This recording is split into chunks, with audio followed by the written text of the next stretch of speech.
السلام علیکم ورحمۃ اللہ وبرکاتہ۔ کچھ لوگ 11ویں کے تعلق سے سوال کر رہے ہیں کہ یہ 11ویں شریف کیا ہوتی ہے اور 11ویں شریف کب ہے۔ اس سلسلے میں سب سے پہلے تو یہ بات یاد رکھنی چاہیے کہ 11ویں شریف شریعت کے احکام میں سے یا شریعت کے متعین کردہ کاموں میں سے کوئی کام نہیں ہے۔ اس کی حقیقت صرف اتنی ہے کہ شیخ عبد القادر جیلانی رحمۃ اللہ علیہ کے بعض تذکروں میں ملتا ہے کہ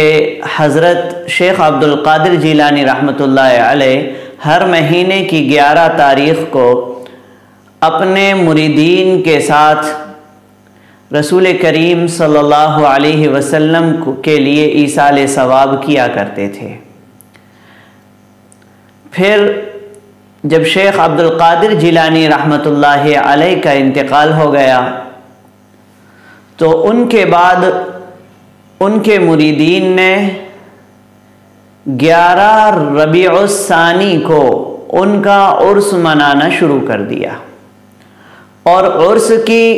حیثیت اور عرس کی شکل وہ نہیں ہوتی تھی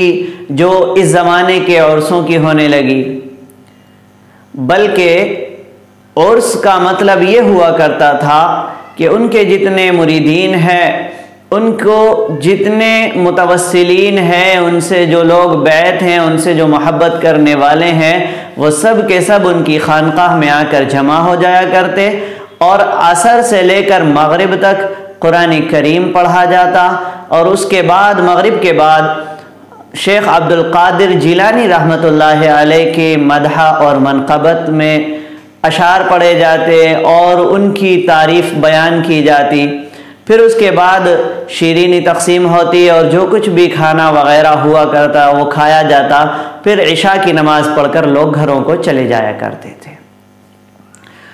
اس طرح سے 11 ربیع الثانی کو شیخ عبد القادر جیلانی رحمۃ اللہ علیہ کا عرس منایا جاتا تھا۔ اس کے بعد ہندوستان میں اسی 11 تاریخ کو 11ویں شریف کے نام سے جانا جانے لگا، اور لوگ اس کو شریعت کا ایک حکم سمجھ کر اور شریعت کا ایک کام سمجھ کر کرنے لگے، حالانکہ یہ غلط ہے۔ کوئی بھی ایسا کام جو شریعت نے متعین نہ کیا ہو،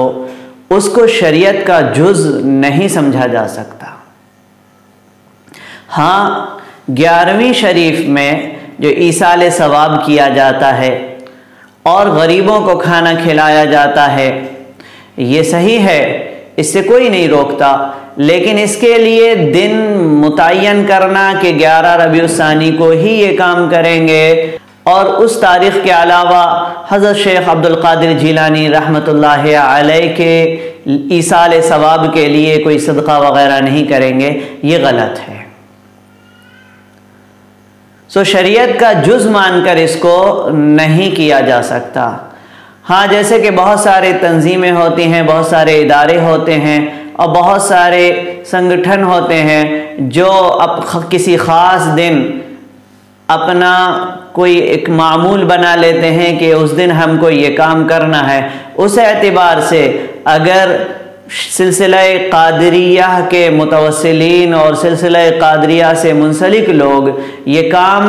اپنے سلسلے کے اعتبار سے کرتے ہیں پھر اس میں کوئی حرج معلوم نہیں ہوتا، لیکن اس کو شریعت کا ایک حکم سمجھ کر یا شریعت کا ایک جز سمجھ کر 11ویں تاریخ کو ہی اس طرح سے عرس وغیرہ کرنا یا چراغاں کرنا یا قرآن خوانی کرنا اور اسی دن ثواب پہنچانا اور اس کو لازمی سمجھنا، یہ صحیح نہیں ہے، اس سے بچنا چاہیے۔ لیکن یہاں ایک بات یہ بھی یاد رکھیں کہ یہ ایسا کوئی مسئلہ نہیں ہے جس کی بنیاد پر آپس میں اختلافات اور جھگڑے ہونے لگے۔